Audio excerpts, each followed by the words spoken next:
যান যাত্রাবাড়ির শাইখকে বলেন, হুজুর আমি দালাইলুল খায়রাত পড়ি, তো 3 বার আপনারে দেখবে, দেখে জিজ্ঞেস করবে তোমার এজাজত কে দিছে, তুমি যে দালাইলুল খায়রাত পড়ো। বড় উচ্চাঙ্গের দুরূদ। আবু আব্দুল্লাহ জাজুলি রহমতুল্লাহ আলাইহি একদিন সফরে বাহির হয়েছেন, তো নামাজের সময় হয়ে গেছে, কিন্তু পানির কোনো সন্ধান পাইতেছেন না যে উজু করবে কোথায়। তো খুঁজতে খুঁজতে খুঁজতে খুঁজতে বিলকুল নামাজের সময়ও শর্ট হয়ে আসতেছে। একটা কুয়া পাইছেন বটে, কিন্তু রশিও নাই বালতিও নাই। কি তো উনি পাগলের মতো ছুটতেছে, আমি রশি কই পাবো, বালতি কই পাবো, পানি উঠাইতে হবে, উজু করতে হবে, নামাজ পড়তে হবে। তো দেখতেছেন পাশেই একটা বাচ্চি ছোট মেয়ে খেলতেছে, ডাক দিয়া বলছে, ওই মেয়ে, নামাজের সময় শর্ট হয়ে যেতেছে, তুই আমাকে একটা বালতি আর রশি ঘরের ভিতর থেকে আইনা দে, আমি একটু পানি উঠায় উজু করব। তো মেয়ে জিজ্ঞাসা করতেছে, তোমার নাম কি? আমার নাম আবু আব্দুল্লাহ জাজুলি। শুনতে দেরি, মেয়ে হাসা কুটা কুটা হইতে দেরি হয় না। তো আবু আব্দুল্লাহ জাজুলি রহমতুল্লাহ আলাইহি বলে, তুই হাসিস কেন? বলছে, এত বড় শাইখ, বাচ্চা বাচ্চা যার নাম জানে, পুরা আরব দেশে যার নাম ফাইটা গেছে, তুমি পানির জন্য বালতি আর রশি খোঁজো, এই জন্য হাসতেছি। মনে হয় বোঝেন নাই। এত বড় শাইখ, এত বড় আল্লাহওয়ালা, তুমি খোঁজো পানির রশি আর বালতি, এই জন্য হাসতেছি। আবু আব্দুল্লাহ জাজুলি রহমতুল্লাহ আলাইহি বলতেছে, তুই আমাকে বালতি আর রশির ব্যবস্থা কর, নামাজের ওয়াক্ত যায়। তো মেয়ে হাত ধরে বলতেছে, চল আমার সাথে চলো। কুয়ার পাশে যে থুতু মেরা দিছে, পানি উছলায় উপরে আসছে। আবু আব্দুল্লাহ জাজুলি হাক্কা বাক্কা খায়া গেছে। আরে তাড়াতাড়ি উজু করছেন, নামাজ পড়ছেন, ওটা মেয়েরে ধরা বলতেছে, এই মেয়ে, তুই এই বুজুর্গি পাইলি কোত্থেকা?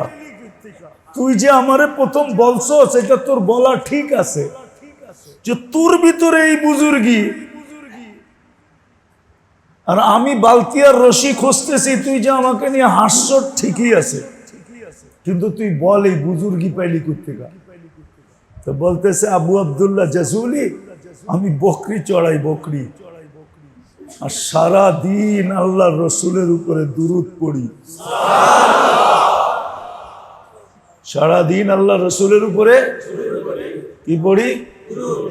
দুরুদ আমার এই বুজুর্গি দিছে। এখন আমার আর রশি বালতি লাগে না, পানি উঠাইতে চাইলে আমি থুতু দেই, পানি উছলায় উপরে আসে। এই জন্যই তোমাকে বলছি যে এত বড় শাইখ, পানি উঠানোর জন্য রশি আর বালতি খোঁজো। একটা বাচ্চার ভিতরও ঘ্রাণ আর রং ছিল। এটা একটা কাহিনী বলতেছি, আপনাকে কয়টা বলবো, কয়টা বলবো আপনাকে?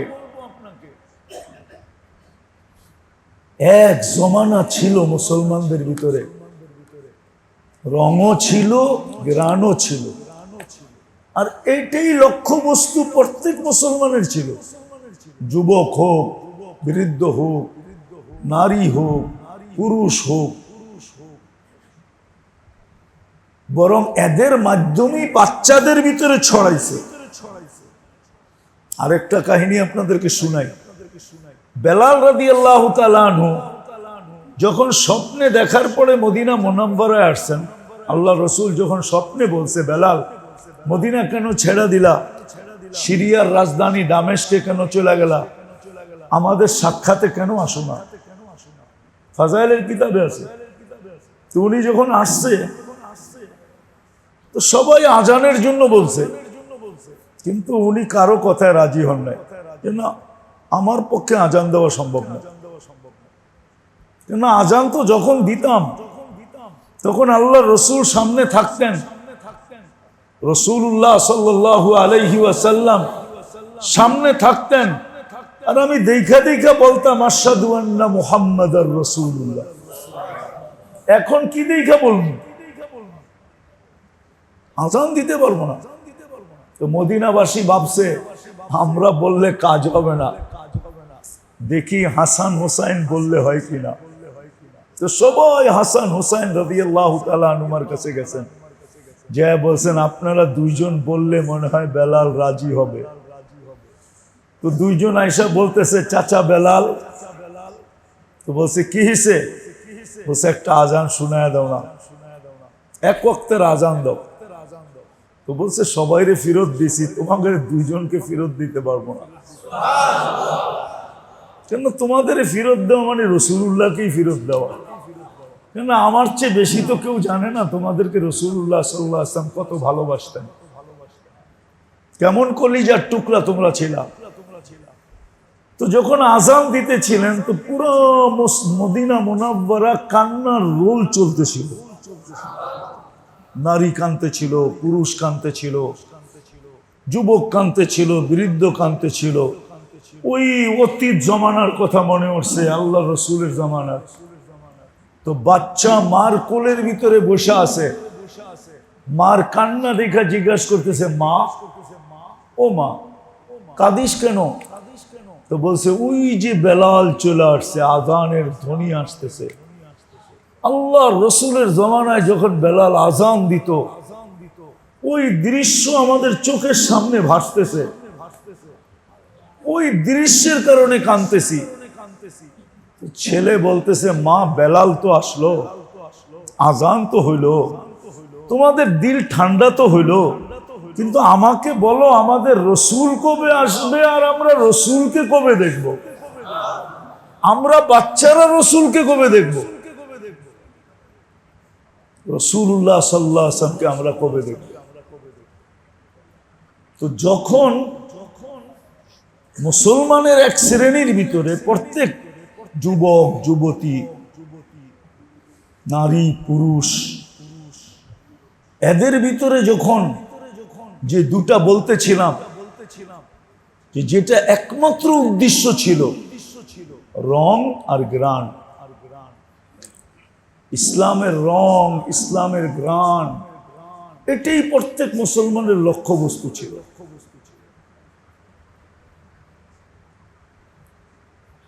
উম্মত হওয়ার, উম্মতপনার, যেটাকে উম্মতপনা বলে, উম্মতের যে একটা রূপরেখা, উম্মত, যে আমি যে উম্মতি, আল্লাহ রসুলের উম্মতি আমি, এই যে উম্মতির একটা আসল যে একটা কি বলে এটাকে রূপরেখা, এটা প্রত্যেক মুসলমানের লক্ষ্যবস্তু ছিল। কসম খোদা, তখনই ইসলাম ছড়াইতেছিল, বাড়তেছিল বাড়তেছিল বাড়তেছিল, সব জায়গায় ছড়াইতেছিল। যেদিন থেকে শয়তান সাকসেস হয়েছে, একটু আগে বললাম না যে আমাদের সামনে মডেল কারা, কারা মডেল আমাদের সামনে, পশ্চিমারা আমাদের সামনে মডেল, উন্নত বিশ্বওয়ালারা আমাদের সামনে মডেল। এদেরকে আমরা মডেল বানাইছি। আমাদের যুবক, আমাদের যুবতী, আমাদের নারী, আমাদের পুরুষ, আমাদের শিক্ষিত, আমাদের অশিক্ষিত, ডালাও পাবে। 99% জন মুসলমান, ওর মডেল হলো বিজাতি। ওদের মতো বাড়ি চায়, ওদের মতো ঘর চায়, ওদের মতো কাপড় চায়, ওদের মতো চোপড় চায়, ওদের মতো খাওয়া চায়, ওদের মতো লওয়া চায়, ওদের মতো উঠা চায়, ওদের মতো বসা চায়, ওদের মতো চলা চায়, ওদের মতো ফিরা চায়। মুহ মে ঈদ, বগল মে ঈদ, মুহ মে শেখফরি। আমাদের তো লজ্জা আসা উচিত যে আমরা কি করে নবীর শাফাত চাই, কি করে চাই। নবীর শাফাত। কি করেছে আল্লাহর নসরত আর মদদ? ইব্রাহিম ইবনে আদম রহমতুল্লাহ আলাইকে জিজ্ঞাসা করছিল, ইব্রাহিম চোখের পানি দিয়ে তো দোয়া করি, হাত উঠাইতে দেরি, পানি প্রবাহিত হইতে দেরি হয় না, ঝরতে দেরি হয় না, কিন্তু ইব্রাহিম দোয়া কবুল হয় না কেন? অনেকগুলা কথা বলছেন, এটার ভিতরে এটাও বলছেন যে মুহাম্মদুর রাসূলুল্লাহ সাল্লাল্লাহু আলাইহি ওয়াসাল্লামের সাথে বাগাওয়াতি, গাদ্দারি। আর তুমি চাও তোমার দোয়া মাথার উপরে উঠো, আর এটা তো চোখের পানি। চোখের পানি যদি আটলান্টিকের মতো প্রবাহিত হয়, তারপরও দোয়া মাথার উপরে উঠবে না। এ তো কয়েক ফোঁটা পড়ে। তোমার চোখ যদি আটলান্টিকের মতো প্রবাহিত হয়, তারপরও দোয়া মাথার উপরে উঠবে না, কারণ তুমি গাদ্দারি করতেছো মুহাম্মদুর রাসূলুল্লাহ সাল্লাল্লাহু আলাইহি ওয়াসাল্লামের সাথে। ওনার সাথে গাদ্দারি, আর চাও দোয়া কবুল হোক। এক সময় মেরে দোস্ত, খোদার কসম, আমার কথা মানেন, কাজে দিবে, নাইলে কাজে দিবে না। কবরে চলে যাব, পিছে যারা রেখা যাব ওরা আমাদেরটাই লুটা পুটা খাবে, আপনি যা রেখা যাবেন ওইটাই খাবে। আপনাকে কিছু উপকারের জায়গায় প্রতিদিন দেখবেন অপকার করতে থাকবে। ওদের অপকর্মের ভোগ আপনাকে ভুগতে হবে, কবরে বসা ভুগতে হবে। কিয়ামতের দিন তো ভুগবেনই, কেননা কোরআনই তো সত্য। প্রত্যেক সন্তান, প্রত্যেক বড়, হাদিসে তো সুস্পষ্ট আছে, বাঙ্গা আছে বুখারীর শরীফে। আপনি কতটুকু দায়িত্বশীল, কতটুকু দায়িত্ব আপনি।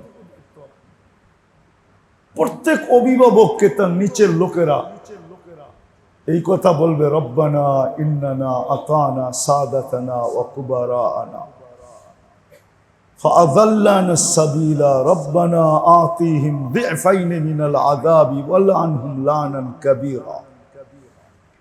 সন্তান মা বাবাকে লাথি মাইরা তারপরে দুজকে যাবে, আগে ফালাবে, নিজের চোখে দেখবে, মনটা শান্ত একটু হবে, তারপরে নিজে দুজকে জাপ দিবে।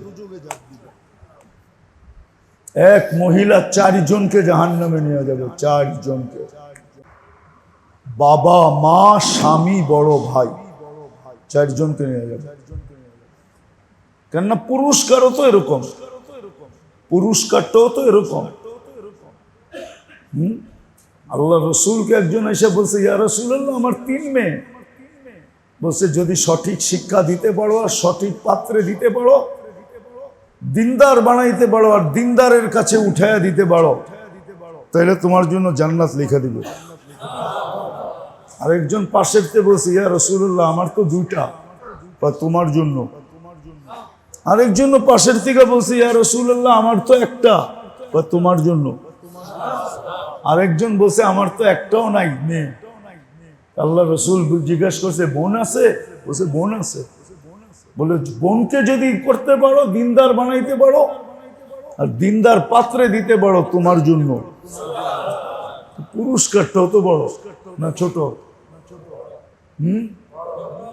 বড় না ছোট?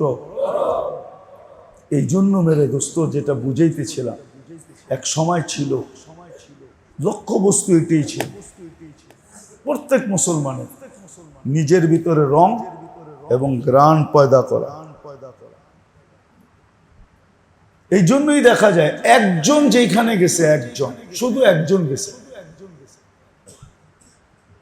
চীনে মাত্র 2 সাহাবী পড়ছেন, 2 সাহাবী, আবু ওয়াক্কাস, ওয়াহাব ইবনে মালিক। 2 সাহাবী ইতিহাসে পাওয়া যায়। পুরা চীন মুসলমান বানাইছেন এই 2 জনে।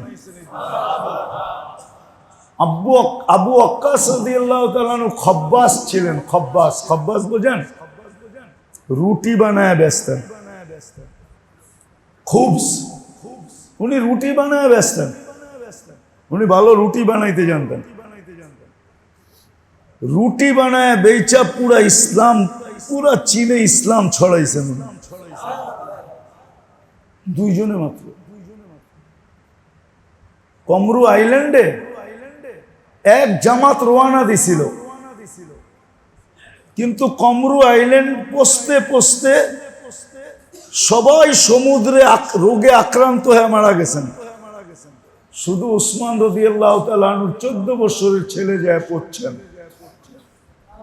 আর ওনার কারণে পুরা কমরু আইল্যান্ড মুসলমান হয়েছে।